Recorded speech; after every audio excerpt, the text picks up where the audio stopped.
ደራርቱ ቱሉ ልጇን ድራለች። የሙሽራው አስገራሚ ታሪክ። ትንሿ ኢትዮጵያ የረዳት ኮሚሽነር ደራርቱ ቱሉ ወንድ ልጇን ኢንጂነር ተስፋዬ ጸጋው ትናንት ከውቢቷ ጋብሪኤላ ተስፋዬ ጋር በደመቀ ሁኔታ ተሞሽሯል። ሙሽራው በአሜሪካ ፍሎሪዳ ዩኒቨርሲቲ በከፍተኛ ማዕረግ የተመረቀ ቢሆንም የውጭው ዓለም ሳጓጓው በአገሩ በእናቱ ድርጅት ውስጥ ጠቅላላ ስራ አስኪያጅ ሆኖ እያገለገለ ይገኛል። ከቆፍጣና እናቱ የአገር ፍቅርን የወረሰው የዚህ ወጣት ታሪክ ካስደስታችሁ በኮሜንት እንኳን ደስ አላችሁ በሉም። ተጨማሪ መረጃ ፎሎ ማድረግ እንዳይረሳም። ተስዬ የኔ ቆንጆ የኔ ባሪያ ቁርጥሚ ኪያ ጉራቻ ኪያ ባይ ስጃዳ ተስዬ ኪያ ናሁ ፈሊ ነጋም በይናጋ ናገሊ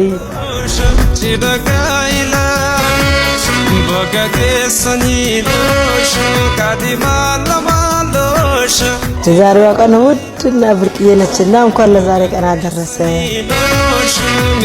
እህቶች፣ ወንድሞች፣ እናቶች፣ አያቶች እንወድሃለን። ይህ ጋብቻ የተቀደሰ የተባረከ ጋብቻ እንዲሆን ፈጣሪ ይፍቀድ።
ከአሜሪካ ፍሎሪዳ ዩኒቨርሲቲ በዲግሪ ተመርቋል። እንደዚሁም ከተመረቀ በኋላ የደራርቱ ቱሉን ኩባንያዎች በስራ አስኪያጅነት የሚያስተዳድረውም ይህ ልጇ ነው። ኢንጂነር ተስፋዬ ከጋብሪኤላ ተስፋዬ ጋር በዚህ አጋጣሚም እንግዲህ በአባት ስም የሚያገባትን ሚስት ይመስላታል። ለማንኛውም የጋብቻ ስነ ስርዓታቸውን ፈጽመዋል። ለአትሌቲክ ኮሚሽነር ደራርቱ ቱሉ እንኳን ደስ ያለሽ እንላለን። የጋብቻ ስነ ስርዓቱ እንዴት አገኛችሁት? ኮሜንት ላይ ጻፉልን። መረጃ ሌሎች እንዲሸር ማድረጋችሁ እንዳትረሱ። አዲስ ሆናችሁ ፎሎ አድርጉ። መልካም ቀን።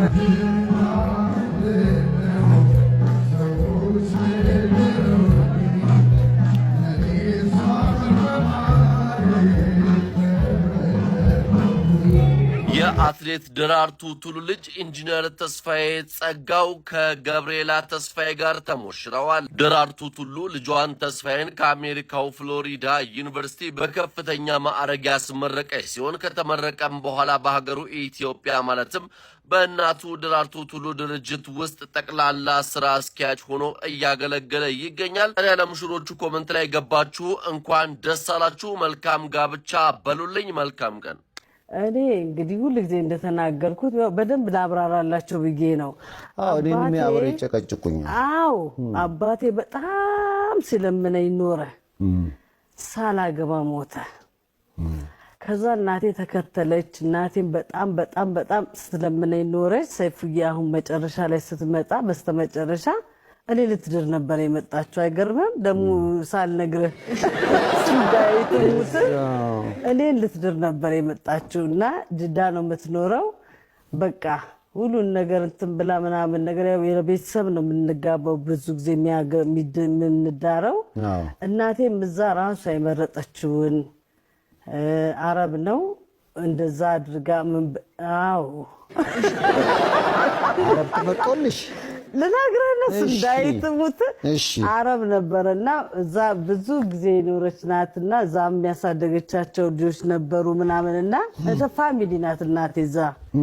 ከዛ በኋላ እሱ አዘጋጅታውን ብላ አሁን በቃ በስተመጨረሻ እንደው አንድ ጊዜ ብቻ ለኔ ስቲ ታገቢያለሽ ብላ ብዙ ነገር ቃል አስገብታኝ መጣች እናቴ። ከዛ በኋላ እናቴ በሁለት ወሩ ታመመች።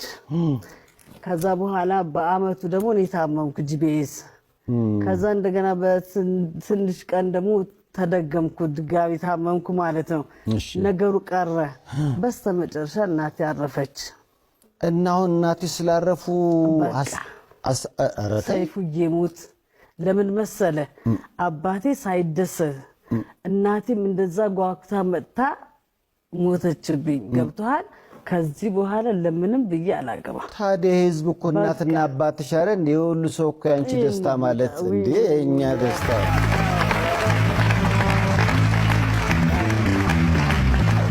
በቃ እንጂ እንትን ብዬ ነበር። የሚገርምህ ነገር እሷን ለማስደሰት በቃ አንድ ቪዲዮ ለብሼ እሷ እንኳን እንድታይኝ ብዬ በጣም እንትን ያልኩበት ጊዜ ነበር። የሚገርምህ ነገር እና እንደዛም እሷን ጓጓችሁ በቃ እኔ ማረጋዋለሁኝ መጋው መፋታት እንዳለ ስለማቅበልቤ ስለማልቆይ ለሷ ብዬ በቃ ቬሎን የፈለገችው ዳርኩ ለማለት ነው የፈለገችው በሚድ ሁሉ በቃ እሺ ብዬ ተስማምቼ ነው የመጣችው።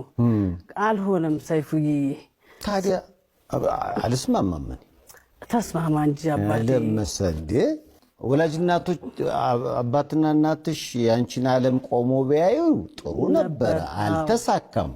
ካልሆነ ግን ለሰው ብለሽ የምታደርጊው ነገር ከሆነ መጀመሪያውኑ ስተት ይመስለኛል። መደረግ ያለበት ለራስ ነው።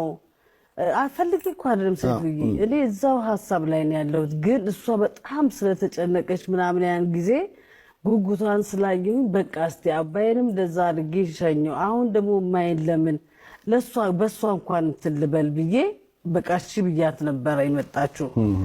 አልሆነም። እሺ ሳስል ደግሞ አልሆነም። አይገርምህም? ያው እሺ ማለቱ ቬሎ ለብሼ እንድታይ ብቻ ነው ሀቅ ለመናገር ግን አልሆነም በቃ አባቴ። ስለዚህ ካሁን በኋላ እንግዲህ ያው እንደዚሁ ኖሬ እየሳኩኝ መሄድ ነው እንዴ። በቃ ልጅ ወልዳለሁ ትዳር ይዛለሁ የሚባለው ነገር በቃ ሙሉ ለሙሉ ከውስጥሽ አወጣሽ። አዎ ልክ ነው አይደለም? ያው እኔ እንዳልኩት ነው ሰይፉዬ፣ እኔ እንዳልኩት ነው እንጂ በሰውኛ አላህ እንዳለው ደግሞ ትዳር ያለሽ ብሎ ካለ እዳራለሁ በቃ እሱ ካለው ካልሆነ በእኔ ግን ጨርሻለሁ ሰይፉዬ።